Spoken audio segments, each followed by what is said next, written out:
On the 21st of May 2014, Spink was privileged to auction an example of the famous 24-cent inverted jenny.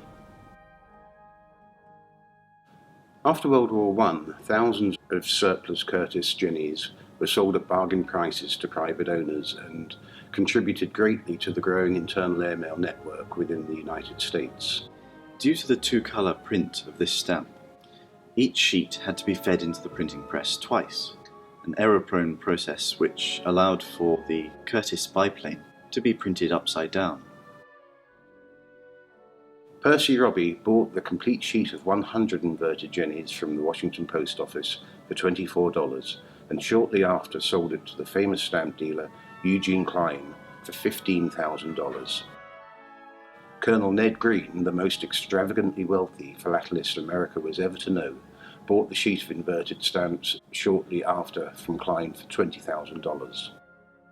Colonel Green's money was inherited from his mother, Hetty Green, known as the Witch of Wall Street.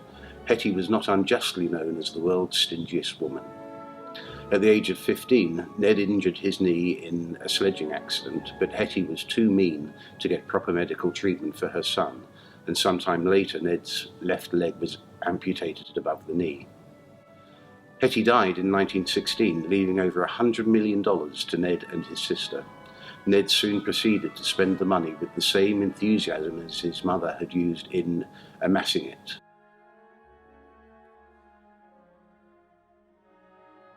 The first to be offered this year was the famous locket copy, originally worn by Colonel Green's wife. Unfortunately, it failed to achieve its $190,000 reserve, so wasn't sold. The next offered was a beautifully scented example, and despite some small faults, achieved a price of $230,000. Spink's example was next. After a flurry of bids from the room and the telephones, the gavel was finally brought down to record a price of $575,000, the second highest price ever recorded for a 24-cent inverted jenny.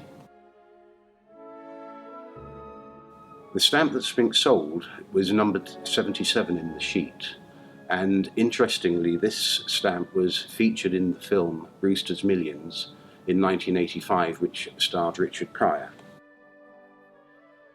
Earlier this year, the United States Post Office issued a special souvenir miniature sheet featuring 6 of the 24-cent inverted jennies, but each with a face value of $2 to distinguish them from the 1918 version. They printed 2,210,000 of these sheets of 6, but deliberately printed just 100 with the centre the right way up. One of these error sheets, with the plane the right way up, is being offered for sale in New York in June of this year for between $40,000 and $50,000.